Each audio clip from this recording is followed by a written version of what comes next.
Hi hello வணக்கம். எல்லோரும் எப்படி இருக்கீங்க? நல்லா இருக்கீங்களா?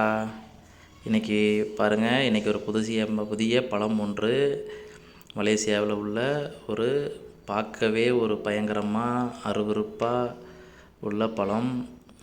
இது பழத்தை பற்றி தான் இன்றைக்கி நாங்கள் பார்க்க போகிறோம். பாருங்கள்,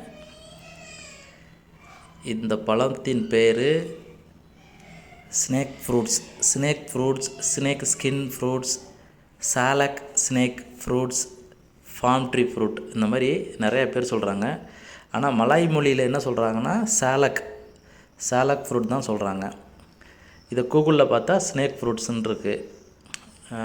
இந்த ஃப்ரூட்ஸ் வந்து ரொம்ப ஹார்டாக இருக்கும்.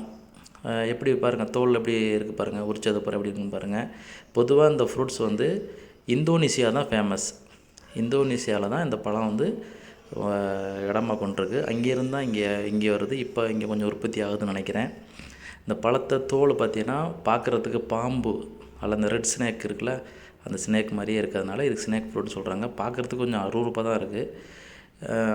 வாங்கி உரித்து பார்த்தா இந்த மாதிரி உள்ளே இருக்கும். உள்ளே ஒரு கொட்டை இருக்கும். அந்த கொட்டையை எடுத்துகிட்டு நம்ம அதை சாப்பிடலாம். சின்னதாக 2 பழங்கள் மாதிரி இருக்குது. இது பெருசாக ஒன்று. எல்லா பழத்துலையும் அப்படி தான் இருக்குது. அந்த பெருசாக இருக்கிறது டேஸ்ட்டாக இருக்குது, இனிப்பாகவும் இருக்குது. அந்த சின்னதாக இருக்கிறது கொஞ்சம் புளிப்பாக இருக்குது. அதுக்குள்ளேயே வித்தியாசமான ஒரு இதாக இருக்குது. அது தோலை உரித்து அது பார்க்கும்போது கொஞ்சம் ஹார்டாக இருந்து உரிக்க முடியாமல் இருந்தால் அது அதை சாப்பிட முடியாது. இந்த மாதிரி ஈஸியாக நல்ல இலகுவாக இருக்கணும் உரிக்கிறதுக்கு. அதே மாதிரி உரிக்கும்போது பாருங்கள், பூச்சி இருக்குது பாருங்கள், அதை கவனமாக பார்க்கணும். ஏன்னா இந்த பழம் உரித்து தான் சாப்பிட முடியும். உரித்து சாப்பிடும்போது பார்க்கவும் முடியும். உரிச்சிட்டு நீட்டாக சாப்பிட்லாம். அந்த கூடை பாருங்கள், தோல் வந்து லேசாக தான் இருக்குது. ஆனாலும் அது பார்க்க ஹார்டாக இருக்குது. அந்த பழத்தை தூக்கி நம்ம மேலே வச்சு அடித்தாலோ இல்லை இப்படி வச்சு தேய்ச்சாலோ கையை கிழிச்சு போடும். அந்த மாதிரி ஒரு அற்புதமான பழம். சுவையும் ரொம்ப அழகாக இருக்குது. புளிப்பும் இனிப்பும். காயாக உள்ள இருக்கிற பழத்தை சாப்பிட்டிங்கன்னா துவர்ப்பாக இருக்குது. அப்படி தொண்டை அடைக்கிற மாதிரி இருக்குது. மற்றபடி இந்த பழம் வந்து மலேசியாவிலையும் இந்தோனேசியாவிலையும் ரொம்ப ஃபேமஸான பழம்.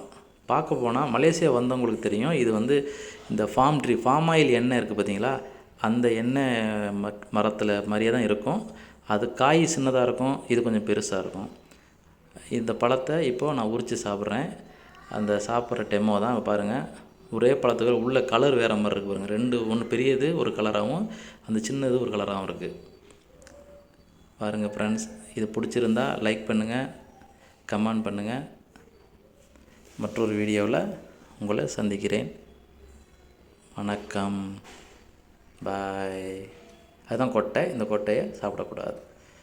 ஓகே உறவுகளே, நன்றி, தேங்க்ஸ்.